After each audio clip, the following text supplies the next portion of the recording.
Doctor الجیدہ کی مرضی کے بغیر ٹیلی کاسٹ کیا گیا، جبکہ اسے تشدد کا بھی نشانہ بنایا گیا تھا اور جیل میں اس کے ساتھ انتہائی توہین آمیز رویہ اختیار کیا گیا تھا۔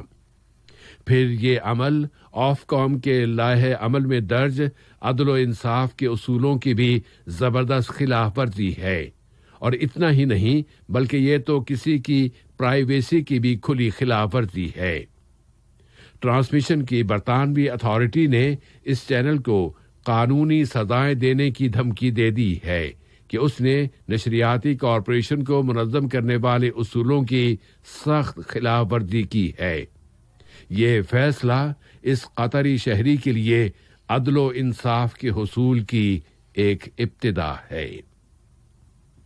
قطر نے اس کا محاصرہ کرنے والے ملکوں کے خلاف ایک اور کامیابی بھی حاصل کی ہے، اور وہ یہ ہے کہ قطر ایئر ویز نے العربیہ چینل کے خلاف اپنا عدالتی معرکہ جیت لیا ہے، اور اب یونائیٹڈ کنگڈم میں وہاں کی ہائی کورٹ نے بھی العربیہ چینل کی یہ درخواست مسترد کر دی ہے کہ اس عدالت کو قطر ایئر ویز کی طرف سے دائر کیے گئے مقدمے کو سننے کا اختیار نہیں تھا۔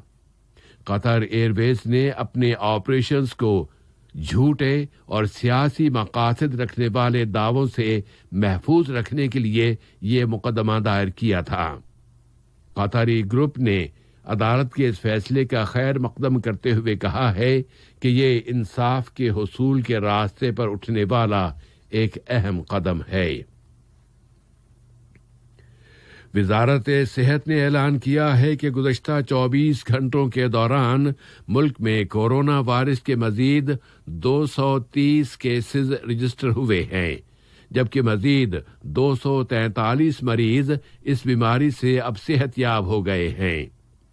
اس طرح قطر میں اس بیماری سے شفا پانے والوں کی تعداد اب 131,733 ہو گئی ہے۔ قطر اس بیماری پر قابو پانے کے لیے بالکل صحیح راستے پر گامزن ہے۔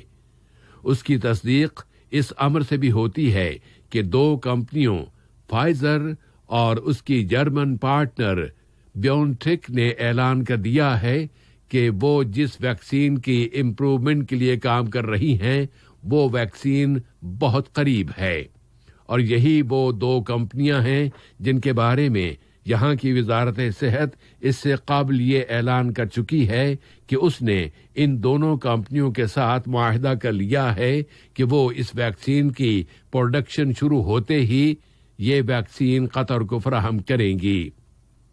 اور وزارت صحت نے یہ بھی اعلان کر دیا تھا کہ قطر میں یہ ویکسین سب کو مفت فراہم کی جائے گی۔ اس سے یہ بات واضح ہو جاتی ہے کہ قطر چانس پر کام نہیں کر رہا، بلکہ کورونا وائرس پر قابو پانے کے لیے اس نے جامع منصوبے تیار کر رکھے ہیں۔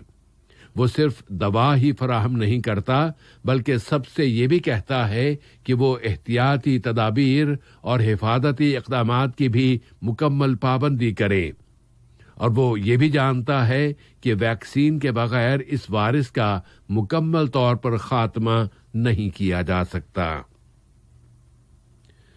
امریکہ کے نئے منتخب ہونے والے صدر جو بائیڈن نے عہد کیا ہے کہ انسانی حقوق کے مسئلے کے پس منظر میں سعودیہ کے ساتھ تعلقات کی ازسر نو ایویلیویشن کی جائے گی۔ جو بائیڈن نے اپنے بیان میں کہا ہے کہ ان کے بقول ٹرمپ کی جانب سے سعودیہ کو بلینک چیک دینا بہت خطرناک ہے۔ انہوں نے عہد کیا ہے کہ سن 2018 میں ایک سعودی صحافی جمال خاشقجی کے قتل کے مقدمے میں انصاف کے حصول کے لیے مسلسل کوشش کی جائے گی، اور یمن میں سانحہ برپا کر دینے والی جنگ کی وجہ سے وہاں امریکی ہتھیاروں کی فروخت کا بھی ازسر نو جائزہ لیا جائے گا۔ ریاض کے بارے میں بائیڈن کا یہ موقف یہ بتا رہا ہے کہ واشنگٹن اب اپنے خارجہ تعلقات کو صحیح کرنے کی کوشش کرے گا، جبکہ ٹرمپ کی پالیسیوں کی وجہ سے ان خارجہ تعلقات کو بہت نقصان پہنچا ہے۔ تو یہ ایک بہت بھاری ورثہ ہے جو ٹرمپ اپنے جانشین بائیڈن کے لیے چھوڑ کر جا رہے ہیں۔ تیونس میں اقوام متحدہ کی سرپرستی اور لیبیا کی سرگرم شخصیتوں کی شرکت کے ساتھ آج لیبیا ڈائیلاگ جاری رہے۔ اس فورم کے شرکاء ایسی مفاہمتوں کے حصول کے لیے کوششیں کر رہے ہیں جن کے ذریعے لیبیا میں عام انتخابات کرائے جا سکیں، اور یہ انتخابات ملک کے سیاسی حل کو فروغ دینے کا اہم قدم ہوں گے۔ اور کئی ہفتوں کی زبردست لڑائی اور جنگ کے بعد جس میں سینکڑوں اشخاص قتل اور زخمی ہو گئے ہیں، اب آذربائیجان اور ارمینیا ناگورنی کاراباخ میں ایک جامع فائر بندی پر متفق ہو گئے ہیں۔ روس کی وساطت سے طے پانے والی اس فائر بندی میں ماسکو دونوں ملکوں کی فوجوں کو ایک دوسرے سے الگ رکھنے کے لیے وہاں اپنی فورسز تعینات کرے گا۔ آج کے یہ نشریہ ختم ہونے سے قبل اہم خبروں کا خلاصہ ایک مرتبہ پھر سماعت فرما لیجیے۔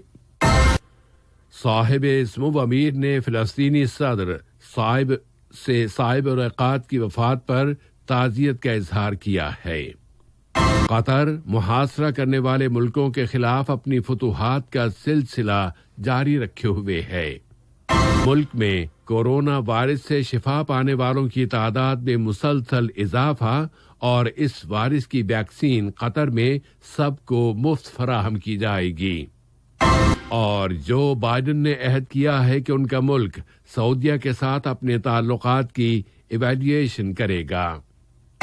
ریڈیو قطر سے آج کا دوسرا نشریہ اپنے اختتام کو پہنچا۔ اگلا نشریہ کل صبح 9 بجے پیش کیا جائے گا انشاءاللہ تعالی۔